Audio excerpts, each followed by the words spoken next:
Welcome to the Global Spin Podcast with me, Ryan Kramer, where we take a deep dive into the world of global selling and share the secrets to growing your brand in new markets.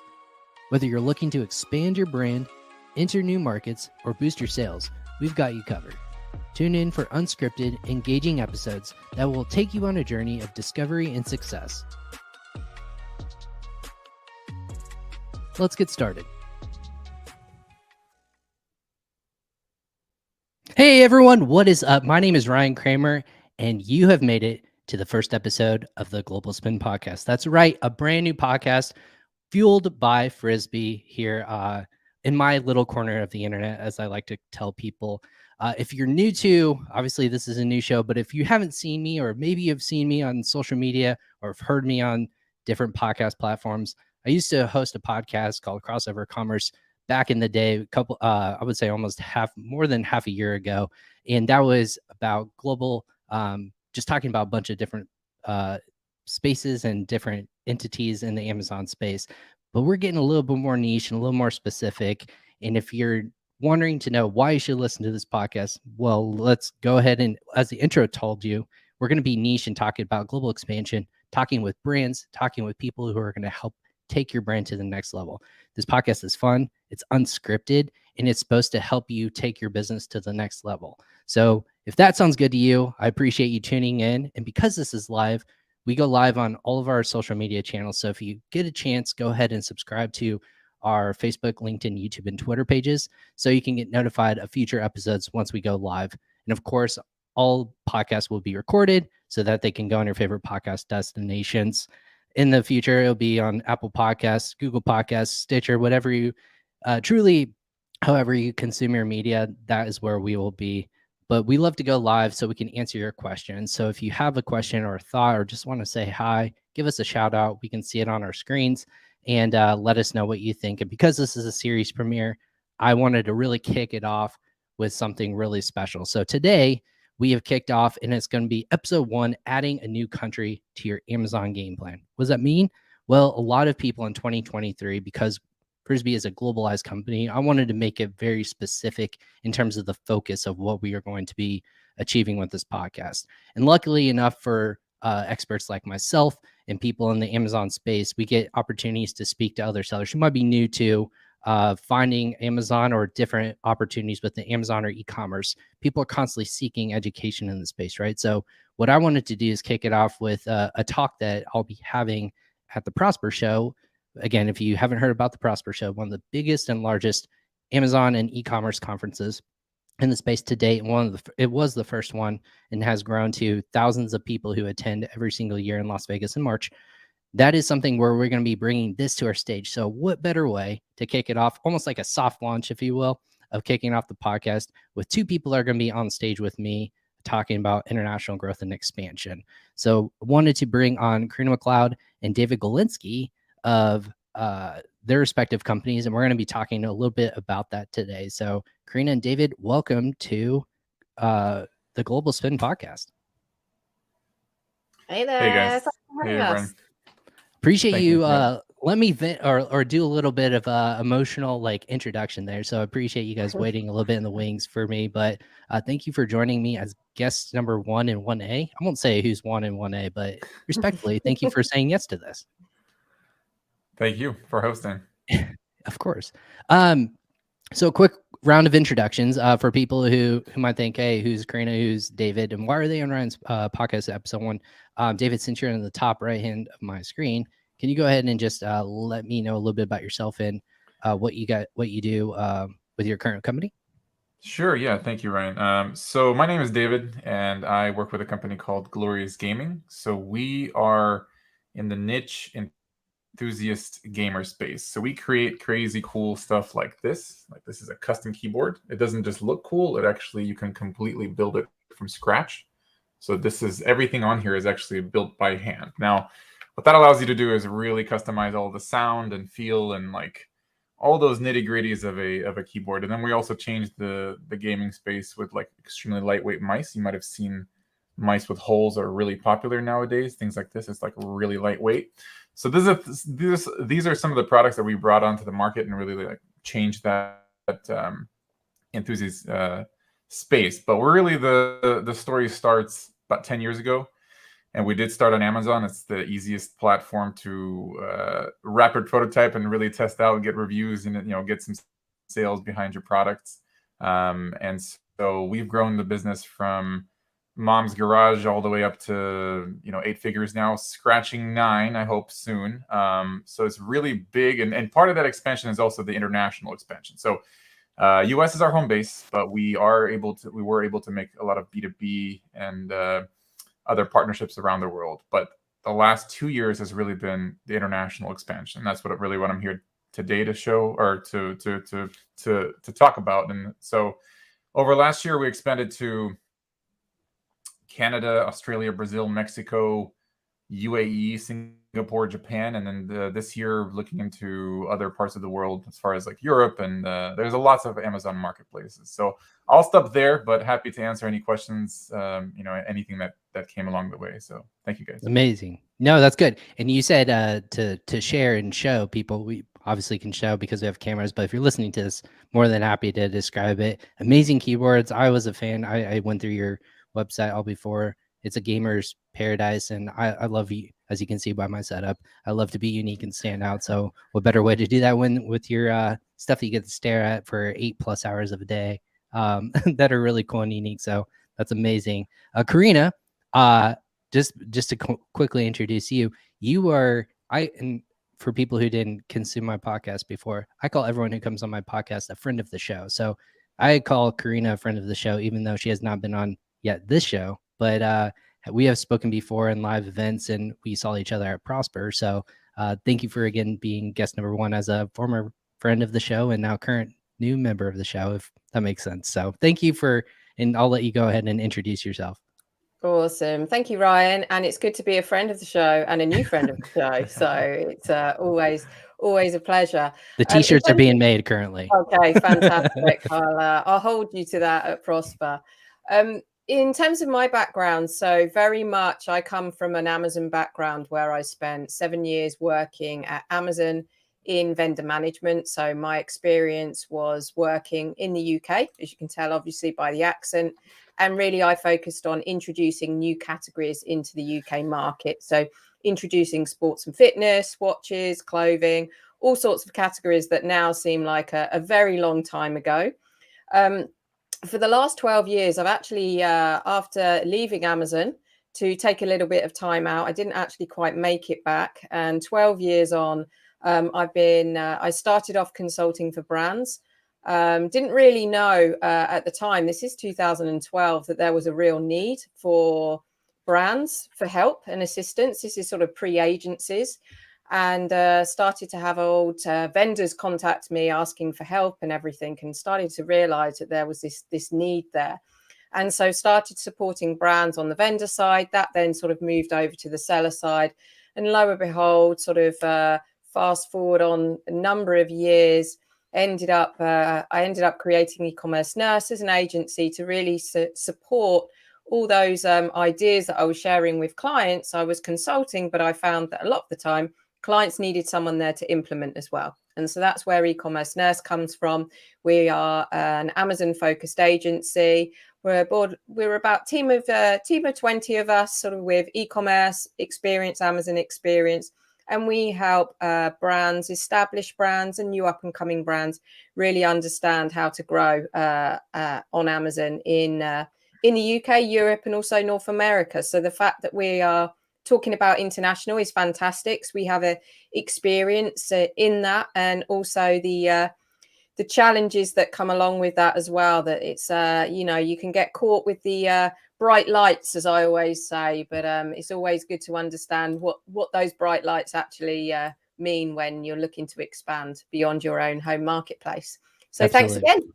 Yeah, absolutely. And that's a great segue into what we're talking about today. And when we were initially conceptualizing this podcast, and really our talk about what Prosper will be around is adding Amazon to your playbook. And Courtney, you made a really interesting point of, hey, the bright lights, I call it shiny object syndrome, that a lot of brands get really ingrained with, of what's the new feature, what's the new marketplace, what's the new opportunity that we as us as brands or us as companies want to tackle. And that's can be either both good because you're new and you can take advantage of what comes with that wave, or you can be it can be negative, right? And it can actually be spread yourself too thin. You might not be ready for such an opportunity. But when I was looking at the promise of what does it look like for a brand to grow into international markets, right? And when I'm doing my research, a lot of the statistics of any Amazon seller, it was really fascinating, where I just wanted to start from the beginning of how many are selling in more than one marketplace. I think it's a statistic that just really, really kind of paints a picture of what that opportunity looks like. And data from to 2022 of the top 100 Amazon sellers, again, it fluctuates all the time. In the United States, only half of them are selling just in the United States. They're not even touching a Canada or a Mexico or a Europe, a UAE, like David, you were saying earlier. Of the 19 plus marketplaces that Amazon has the opportunity, people are only focusing on one. So right then and there is something that not a lot of people want to talk about, but then they hear those barriers, right? Those opportunities that, okay, maybe I can look into those marketplaces. What are, David, maybe we'll start with you. You said last year was the year that you guys really wanted to take it global, for lack of a better word. What was that decision? What was that tipping point that said, now's the time for us to do it? Now we can accomplish it. It's a good question. I'm So full of originally them. we were going to, yeah. Okay, so I'll be 100% transparent on this one and all of the answers that I give. But originally we were thinking of, organizing a whole plan and doing a bunch of hiring and a bunch of research and into expanding. But then the economy took a big shift, especially around February and March time, right? Especially, I think all of us felt our sales change, and just the dynamics of the current economy really took place at least in our relevant market, like in that month. So there went a more, you become a lot more reactionary in those types of environments. And so we kind of scrapped all of the planning and over analysis and just said, all right, let's just gun it. Let's go. So we took the first one. The first country that was right next to us was Canada. It was the easiest. We also had Mexico and Brazil. The way that those work are a little bit different. But the decision came from there, was to search for new revenues as our home, we have all of our eggs in one basket as far as Amazon at that time. So we're like, all right, how do we diversify that? How do we get more income? So that is where the decision really came. But we also had a little bit of insight as well. I mean, we sell on our website. We have a Shopify page, and we do see customers from all over the world. So we do see where there's a bigger potential. And it's surprising as to how big these Amazon markets are. Like, for example, in Canada, we're seeing about sales in the 10 to 15% range, that of US, which is huge. I mean, that will make that difference. If our sales, let's say, tanked by 10 or 15% from the economy, I can make it up like that, right? Which is exactly what happened. So that's kind of where the decision came from. But I'm happy to explain any of the details. I can talk really all day about it, but I don't want to expand into all kinds of topics. So I mean, that's basically how that happened.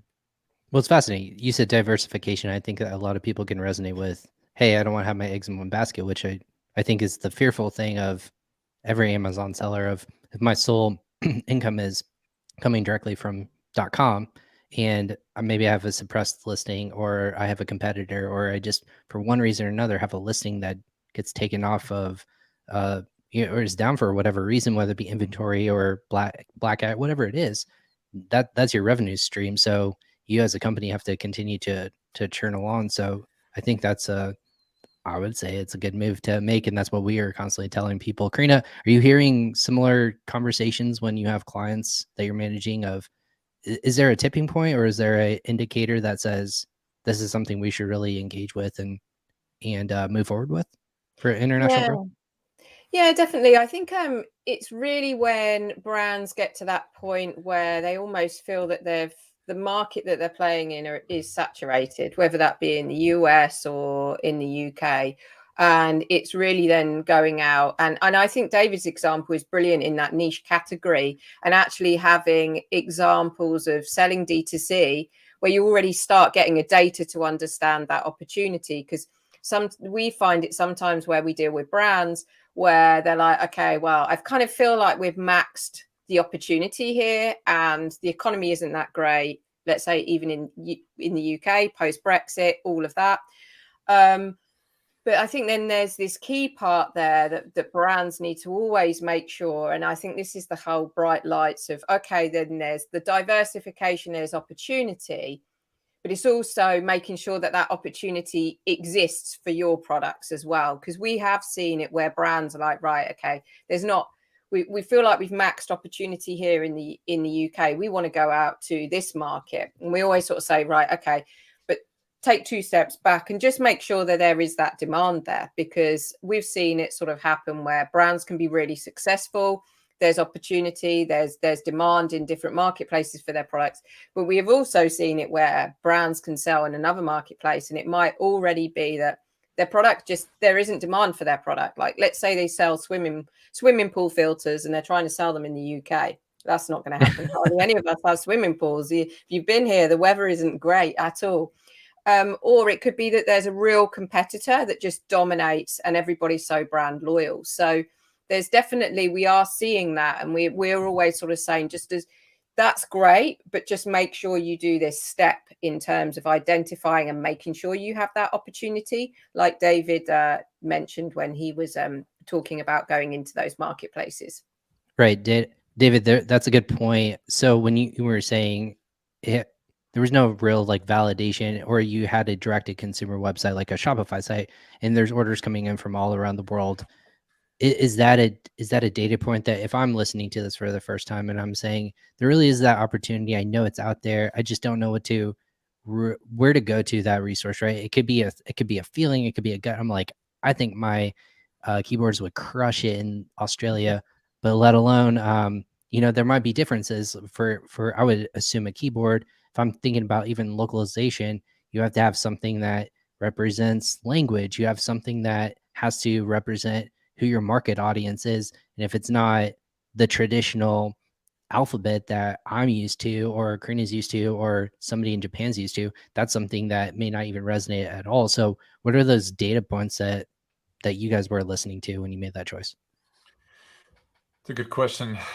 You are full of them. You're right. I'm going to talk about the North American part, and Karina, if you can help me on the European part as far as similarities and expansion. So Amazon actually makes it very easy for you to expand to their neighboring countries. So they have this thing called it's called the NARF, which is the North American Remote Fulfillment.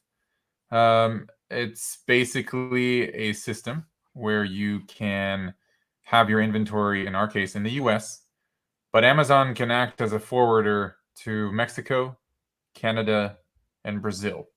So you can right now, with the click of a button, have your products available for sale in those countries without doing anything. It's not even a click anymore. Brazil, it's actually, new sellers signing up, they're automatically enrolled into this program. Automatically enrolled? Good. Because they're trying to expand, right? Amazon's doing their best. They're trying to expand. So what you can do, like I said, is just just basically very easily get some eyeballs on those listings, and they even help you localize like some of the language translations now. And there are other third-party services that are not too expensive to do that. As far as product compatibility, for us has been fairly easy. Again, most of North American countries are going to use similar layouts, but our product is also, innately, like I said, you can build your keyboard, so you can just buy an American board with Spanish keycaps, for example, and there you go. So we have that unique ability, but there are some things that are not going to be compliant, like I don't know, just we've had random small niche cases based on, for example, we can't sell wooden wrist rests in Mexico because they're not allowed to import wood.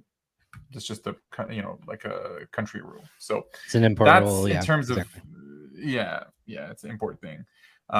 So that's in terms of how easy it is on some of these countries. Other countries then require you, like let's say Australia is a exact replica of the US in terms of how it works, right? It has its own FBA facilities. It's got its own, you just have to figure out your supply chain. So the startup there is a little bit different, and obviously you have to get some of the legal work, but Amazon has a lot of things figured out. I don't want to go into those details. Your question was more about what we looked at to figure those numbers out? Well, the first thing to look at is there is a, it's publicly available to see how big all these international markets are. So big picture, right? So I have some data saying that US made about $131 billion in the US, I think in 2020 or 2021. Germany was about 21 billion. UK was in the 18 billion range, so forth. Canada came in at 10 billion. So I already know just there that, that marketplace is about 7% that of the US in general, but that obviously goes based on niche. The consumer electronics marketplace, then I started doing research with your common tools like Helium. They also work internationally. I'm not sure if they're on all marketplaces, but they definitely help on Mexico and Canada. And you can research and see how your competitors are doing. And we noticed there was a strong consumer electronics market. We noticed that it was around 10%. So we, with a click of a button, turned on all of our products there. The thing that does happen is that if this mouse costs $50 in the US, it's going to cost more in Canada because there's shipping that they charge, and obviously the import tax. So what we did temporarily is we ate those costs just to see if the mouse is also available for $50 to that end consumer, what is going to happen. And that is, so we basically got firsthand experience into what those numbers looked like, and that helped us understand, okay, it would be worth it to go ahead and instead of NARF, go directly into Canada, which is what we just completed at the end of last year. So that is kind of, in our case, how we did it. But yeah, it will be dependent on what your product is, what metrics you look at. There's a lot of ways to expand. It could be advertisements, it could be content on your listings, it could be some sort of optimization. But going into a new country, it gives you just instant new eyeballs and instant new sales that you would, you're not optimizing something, you're just completely adding something to your playlist, basically. So it's I think the quickest and probably the best way to gain some new revenue. So that's it's almost like it's almost like it's almost like an inflation fighter, right? Hey, how do I gain my margins back in somewhere, make it opportunity to be sold other places? It's not as cut and dry, but it is in a way that if you said, hey, if I lose 10% of my sales in US and I gain it in somewhere else, I'm at least flat, which is, if numbers make it in your favor. So Karina, with that being said, that's obviously a great story about, hey, how do you I wouldn't say glorify, but how do you like really hear a really successful, great story of brands taking it to the next level on, electronics, very difficult to scale with so much competition from all over the world. What's maybe like a horror story that if you're in someone like a David or a brand like that you've heard or had to work with, and they're coming to you almost crying, like, I don't know what I did wrong, and everything data wise pointed to this direction, but it went the opposite direction. Do you hear those kinds of stories often, or hopefully not? A lot of the horror stories are usually when people haven't done their research, and really and don't really have an understanding of the markets, and often are sort of sold the idea that Amazon Global is easy. And it's not as easy, especially if you go to Europe, when you start dealing with different tax, the VAT you've got, and then post Brexit, the UK is now completely separate to the EU, and so it's and then product compliance and so forth. So a lot is, I guess, when you're sort of sold the dream without really reading the small print. I think the success stories are when you do read, you go in with very clear expectations, and expectations that sometimes we've seen them misaligned, where there's an expectation that revenue is going to be a lot more higher, or they don't really need to invest much, and really there is a point where you do need to invest to make sure you have the right VAT, you are investing in the localization and translations and so forth and all of that. So I think then horror stories come also from product compliance as well, just where we've seen it, there's different rules. If we look at supplements, for example, the EU is a lot more regulated than the US. And having product in all the different languages when you start going. So there's some products that are a lot easier when it comes to compliance than others. And that's again when you need to do that research to understand how, because you can go into tools like Helium 10 and so forth and be like, great, there's demand. I can see that the product isn't restricted, because that's another thing, right? You don't want to go into a country, you sell a product and you find out that it's restricted. So checking all of that, and making sure, that the product is, you're able to sell it and all of that first. But yeah, we do hear that, or have seen those horror stories really, where it's just really not ticking all the boxes. So we introduced, actually, which you can download from our website, even a checklist for those sellers going in and looking into other marketplaces, to just make sure that you're ticking all the boxes and not taking any shortcuts, because I think that's where you get bitten, when you kind of try and miss out a few of the key steps needed when expanding. Absolutely. Guides or timelines. I think that's another thing that is very important that a lot of sellers don't understand of.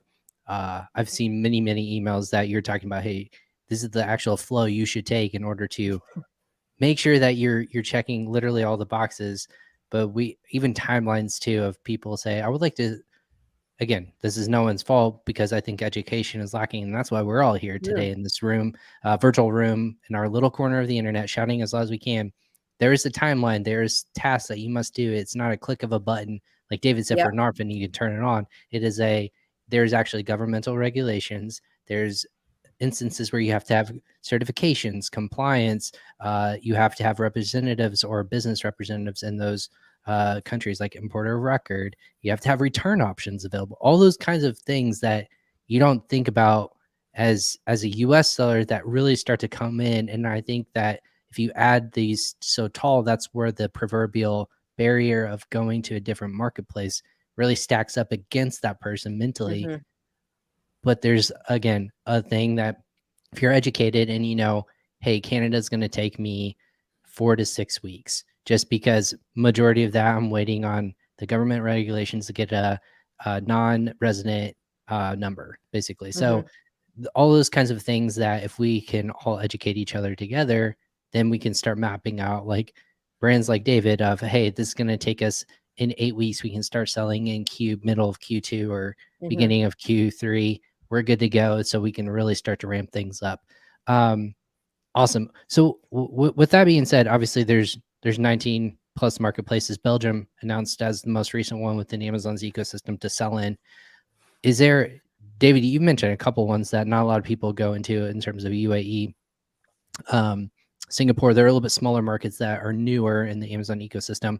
Is there new ones that really people, is it more of the demographic of the person, or is it more of the opportunity of not many sellers are taking advantage of new marketplaces? And what should I consider more? Should I look for customer, or more, hey, there's not much competition in that capacity, and just you want to be the first to market? Have you gone back and forth which one's more valuable to you guys?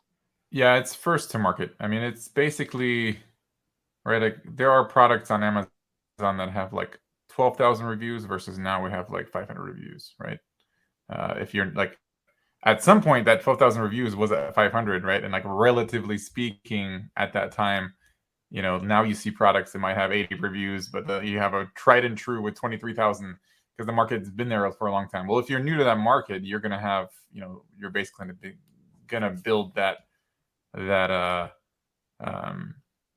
moat around you. Yeah, exactly. The moat, the reputation, all of those basics. Now it may start small, and like some of these that you mentioned, like Singapore and some of those marketplaces, like they're very small, but Amazon does do a good job of keeping things somewhat simplified once you're in. I do want to echo what you guys said, and Karina's details. Like, there is an assumption to be made. I have an entire team for logistics and compliance and for supply chain, so I don't have to go into the nitty gritty. And we have B2B sellers and who are selling in these countries already. So there's a lot of things that we have already taken care of. But it is absolutely not easy to just go into a new country. Like you said, you got to consider all the compliance. You got to consider all the legal stuff. Not to mention your trademarks, right? You go in, and there might be people already reselling your products. How are you gonna clean that up? How are you gonna get ownership of your own products? How are you gonna get back the ability to contribute to your own products, like if you want to contribute a title or picture changes, etc.? These are huge challenges, things that we deal with, and I'm happy to discuss those in a separate question. But in terms of getting into that market, yeah, like we blitzed as many marketplaces as we can, so that we're first, so that we get firsthand experience, and instead of analysis paralysis, you just get in there. And like I said, Amazon does simplify a few things, but if you do your due diligence, you get in there now, you can set up, you can figure out which products do better. We have a huge lineup, over 200 ASINs. So we can test, see which ones do well, and set us up for the next few years. And if there's potential there, that's where you get a little bit more professional. You start hiring people around it, get some agencies on board to really grow those marketplaces. So yeah, for us, it's been just all about getting in there as fast as we can and securing that marketplace, because Amazon's putting in an incredible amount of money to market themselves and make sure that they are gaining as much as market share as possible. For example, Brazil is a very unique example of this, where at this time Amazon is actually eating the cost of the taxes. Yeah, not the shipping, but the taxes. And the markups in Brazil are massive. So they gave me and like some sellers an ability to, just while they ramp up, to basically offer a cheaper price to the consumer, which really gives me all of that, market share and reviews coming in and all of that moat. So yeah, I would start expansion as soon as you can, and try to get into those marketplaces. That's amazing. Karina, I mean, I first to market, obviously, and we introduced, new markets are being added down the roads. I know of quote unquote, there's insiders that say, hey, there's projects that are kind of secret code of, I forget the names of them, but there's news of Chile, South Africa. There's even, I want to say Belgium has already been released, but I think there's one more in the quote pipeline, if you will. Do any of those that were released in the last, I want to say 2 to 3 years, really get you excited about it? Because obviously Belgium is part of the EU. It has all those different marketplaces, and people in Italy can still shop in Belgium. But is there one that's really exciting you that maybe people should take note of? I think a lot depends on the product that you have as well, because we found, some products you see doing really well, for example, in Poland all of a sudden, but some other products are just doing exceptionally well in the UK. So it can be very product specific. And a lot depends on the competitors, like with Amazon, and how, like, I'll give you an example. Like in the Netherlands, there's a big player, BOL. In France, they have a huge player, which is Cdiscount. Whereas in the UK, we don't have a huge equivalent to Amazon. So it also depends as well. Sometimes you can be drawn in by, okay, the market size, but actually who are the big players that are competing with Amazon? And actually, is it a case where if you go into that marketplace, you should be thinking about going on other channels as well? Because there are some competitors out there that can be just as big as Amazon. So yeah, I wouldn't necessarily say there's one specific marketplace that really jumps out and excites. So sometimes you do find that all of a sudden one marketplace might start doing better, and you're kind of like then often confused, as in, well, not confused, but it's a surprise, right? You didn't expect. And a lot of that is down to there's less competition in most cases as well. And so I love your story, David, in terms of first to market. That's a prime opportunity, and not getting too pulled into data paralysis, because I think that's it. You could be too cautious and then you've missed the opportunity. It's gone, because you're not able to be that kind of first in brand. And it really highlights that sometimes you've got to balance it, right, between the risk. What's how much having it is more a calculated risk, right? As in the risk involved versus just and jumping in, so you don't leave it too late as well, because we do find that where some brands are talking about going into another country, a year later they're still talking, and all of a sudden their competitors have just entered the market, and then they've just lost that window. So I've kind of gone slightly over to the question that you were asking, but No, it makes sense, and feel free to obviously hop on each other's questions. David, you have a team, so I think a lot of it comes back to of you said you have a logistics team, you have an import team, you have tax compliance, logistics team. Everyone's working together. If I'm listening to this and I'm a seller who's tuning in for the first time and I'm really considering it, the time aspect and the people aspect of just the capacity of which I have to manage this by myself. Do I need a team? Can I do this by myself? Like, what would you point and have advice to people who are just now starting to open up those floodgates of, I don't want to overstep and I don't want to feel overwhelmed, but I want to also take advantage of such an opportunity? Is there a fine line between the two, and what is that, you think? That's a good question. Yes, I do believe you can do it yourself, but you just have to really prioritize. So figure out not 7 markets like we did, figure out one. Just start with one biggest one. Choose your top 4 products, something like that, whatever that may be. One product, if you have one, it doesn't matter. Just dig in. I mean, just try. And again, I am a firm believer of just try. And I mean, there is a few things like compliance and things like that that you really do have to do your homework, and like obviously any sort of legal stuff.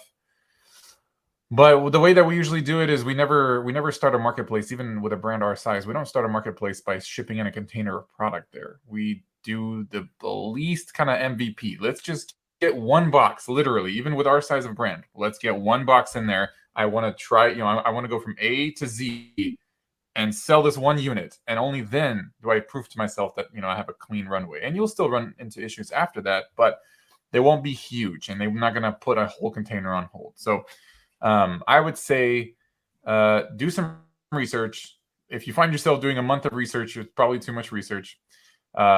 Just take a product, take a box, ship it by hand if you have to. Just get it in there, get in, into those markets that you're looking for. Get that first sale, make sure everything's good, and you'll learn a lot along the way. Absolutely. Karina, would you entering a new market, is it the same concept if I'm a seller? Is it almost like relaunching a brand new product of, I have to consider all the, like that checklist we were talking about earlier? I have to consider, I have to have so many sales in this period in order to consistently rank appropriately and really take over, and then apply my PPC strategy, and then apply my influencer strategy, so that in theory, in those markets, it really starts to hum. Do people have those same checklists, but for different marketplaces that you're helping people get to? What's that look like? I'm curious. Yeah, I mean, there's a general overall strategy where you have the similar levers that you're going to use for all countries. And if you've already experienced and you've mastered it in one marketplace, then you're going to adopt a similar strategy. The key part here is not assuming that every marketplace functions the same way. And the localization aspect. And I think the part, where you asked about with help, a lot depends on your budget as well, because you can touch the surface by listing a line, perhaps doing some basic translation and localization work, or there's the point of really really investing in that, where you start having your infographics and everything that are very marketplace specific, because if you're a brand owner, you can start localizing all your product images and everything. So I think there's the overall general strategies, which is making sure you're doing all your keyword research, you're optimizing your listings, you're doing your A+ content, your brand store, you're setting up your PPC.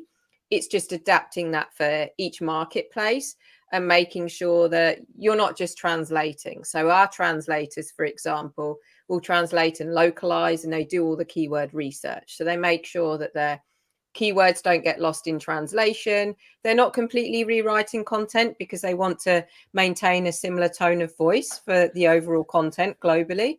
But then they'll adapt it because people in certain countries see, in Germany, more factual than other marketplaces. And so it's having tweaking that content in line with those marketplaces. So, you can take that to many different levels. Some people then will just use Amazon's automated translation, which again is a bit like using Google Translate. There is a room for a lot of error, but it's almost like taking it in stages. You're not going to master it from day one and going through all of that. And the same with PPC as well. And there's lots of tools out there that can help you with that. But yeah, it's a localization aspect that is the important part that should never be missed. Absolutely. So David, if we had to wrap up here in the next couple minutes, this is just half of what we're going to be talking about in terms of all the content, 90 minutes on stage and getting questions from people. If you had to wrap up and say that there's what outside the opportunity of Amazon, is this pointing to other opportunities outside of like retail and other marketplaces? Is this kind of paved a path for a brand to truly grow and become a brand internationally? Do you have any stories like that of, hey, because it's being sold in Germany, it led to a connection to have our keyboards or mice in German retail stores or German marketplaces? Is that progression something you guys are seeing? Yeah.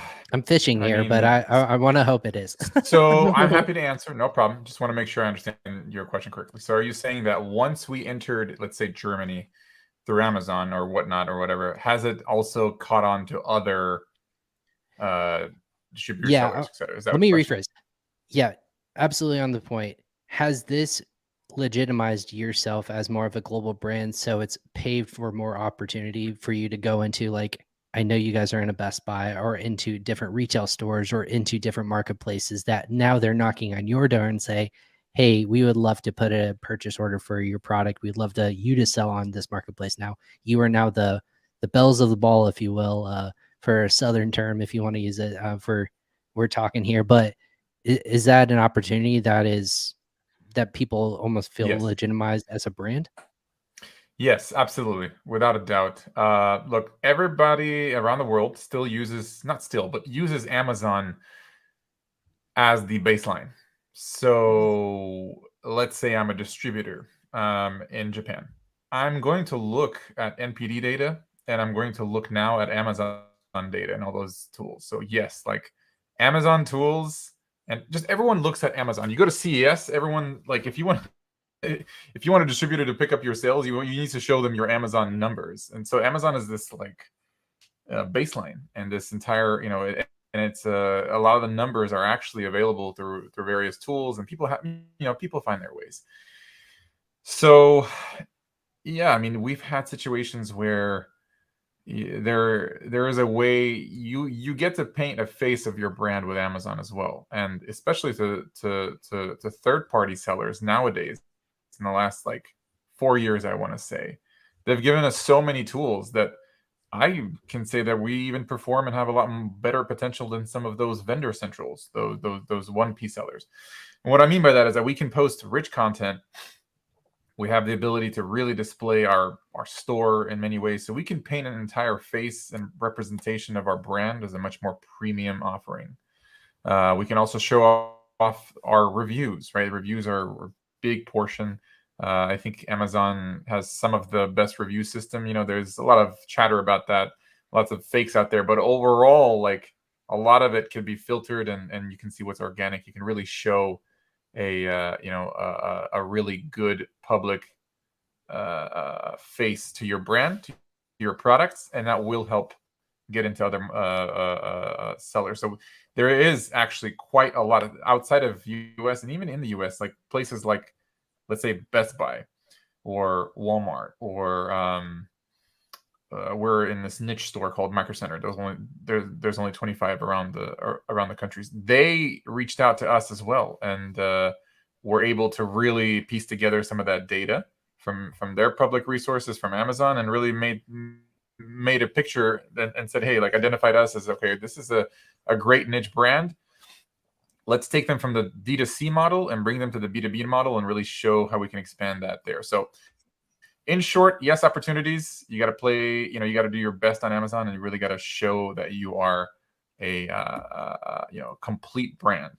Have your store, have all your socials, have all your, the basics of any sort of social proof, and you will get people and entities reaching out. Amazing news to everyone. Exactly what I was fishing for. So you nailed it on the head. I'm glad that is the case. So in our final minutes, I just kind of want to hear what you guys are working on, and point to our resources tab. If you're new to the show, if you're listening to this not live, again, I have a resources section of how you can find Karina and how you can find David and ask your questions and just find out more about their businesses. But Karina, what's going on with Ecom Nurse? What's the focus for 2023? We're already in February. It's 2/2/23, which is a weird date, a Groundhog Day to to launch a podcast on. But what's going on with Ecom Nurse? Tell me about what's new with you guys this year. Well, we're just keeping up. I think with Amazon, Amazon is just becoming it's becoming more of it is a pay to play platform. And so it's a lot more challenging these days, where it's not you find a product and you just launch it on Amazon and voila. It's a lot more complex, and it's about growing a brand overall, and that's how we work with our clients. It's about growing the brand, and like David, you mentioned, it's about having all your social media, having all of that around you, because customers are doing their research. They're coming from different channels. They're looking at your brand on Instagram. They might be looking at on other channels, TikTok. I mean, I say that I feel really old because I've never been on TikTok in my life, but all of these other parts. So us as an agency, what we do is we work with brands, and it's either how to really become a strong brand, or we actually work with brands that are going through digital transformation. So digital transformation being, we work with a lot of bricks and mortar brands that have been going for 30, 50 years. But we need to move them forward into the kind of D2C, Amazon times, digital times. And so we do a lot of work there. I think the other key thing is data. It's crazy the amount of data that is coming out. Amazon is sharing so much more data. We've got all the APIs now linking from vendor, which is fantastic for my team. We're loving all of that. And with Amazon Marketing Cloud coming out, all of that, Amazon is sharing more. So we start getting visibility of that whole customer journey, the customer behavior and everything. So it's actually about how to use that data to be able to make a lot of decisions, but also not getting, there can be a point where there's way too much data. So it's what parts are you focusing on and everything. So, and plus video, lastly, video seems to be the next big thing. It's going to take time, of course. We've been talking about video to our clients for a long time, and it's not something that they switch on quickly. It requires an investment. How do you master video? But definitely that's an area we're pushing our brands on as well. That's a lot to focus on in 2023, but so is Amazon. It feels like we're getting hit by a fire hose constantly. David, want your episode, Glorious Gaming, super great company. The branding is fantastic on the website. If you haven't checked it out, check out gloriousgaming.com. I believe it's in the show notes. I know that's correct. But what's new with your company? You guys are focused on international growth, expansion. What's new with you and your focus for this year? Lots. So the focus for our brand is, and always has been, and I would really say the secret to success is you have to focus on the brand. So what I mean by that is the organic portion of your brand. Amazon, and a lot of people, we've spoken mostly about Amazon today, and a lot of people idolize and only see Amazon as like that's my entire playing field. Fact is that they will pull the rug under you almost every day. You can wake up one day and it's, well, first of all, to be totally honest, it's not really your business on Amazon. It's their business. You're just selling through there. So that's why they can control and toss you in every single way. You can literally wake up and not have what you had the day before, which is unfortunate. But there are also a lot of great ways to really get your product out, get reviews, and really we see Amazon as like a great way to rapid prototype and obviously expand internationally really quickly. But it is not our main marketplace. Our main focus is to drive those organic sales. The reason is that if we made Amazon our main place, we'd eventually get outcompeted by price, by all the other factors. People will find better ways to do PPC and SEO and everything like that better than me, because as we expand as a brand, which means that I have less time to focus on one product, well, there's going to be other people that have just focused on one product, right, on this one mouse, that can probably compete me if they idolize this one product. So we focus on just how our actual core, like what are we about, right? We build our socials, we build all of our, we focus on our website, we focus on other marketplaces, we make partnerships. So we're going to continue doing that this year, making new products, making headlines, getting out into their YouTube reviewer world, Amazon Live, basically getting as much of us organically out there, focus on those organics.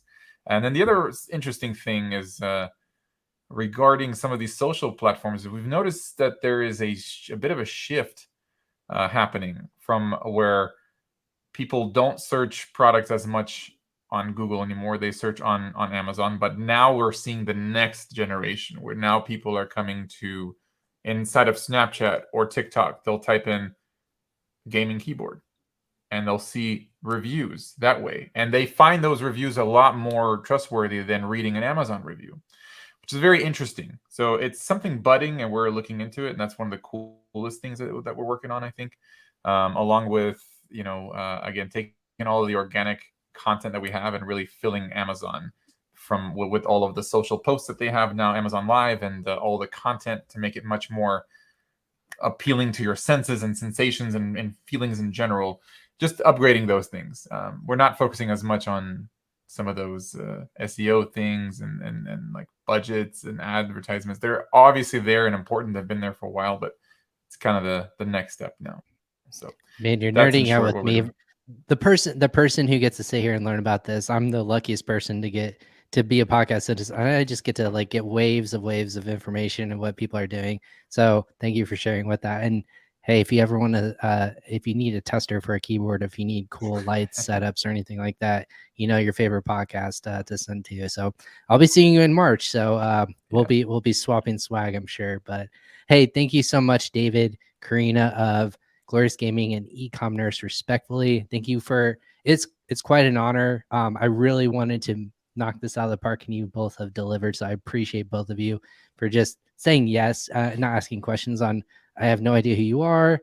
For you, David and Karina, we were like, yeah, I can clear my schedule for you for roughly an hour. So both of you, thank you so much for being fantastic. I can't wait to share the stage here at the Prosper Show, which again, if you don't know the Prosper Show, go ahead and check out the link below at theprospershow.com and go to the International Selling Panel. We're going to be talking, I believe, on that Tuesday for 90 minutes, and we're going to be talking about more insights with other exciting people. A part of our panel, we have Perlawish, our CEO, as well as not just one, but two Amazon employees will be there to help get some insights as well for international growth and expansion. So it's a lot to unpack. So we'll hope to see you guys there. Thank you so much for being part of episode 1 of the Global Spin podcast. I appreciate you both.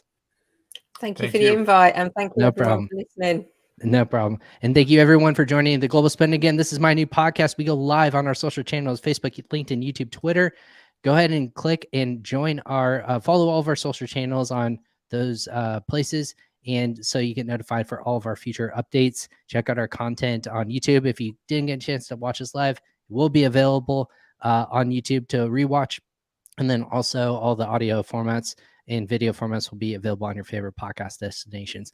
I'm Ryan Kramer. This is the Global Spin podcast. I appreciate you all joining. And I want to give a quick shout out to friend Neer. Happy to be back. I wanted to go ahead and leave it off with that. It's good to be back in the podcast chair, everyone. We appreciate it. And we'll catch you guys next time on the Global Spin podcast. Take care.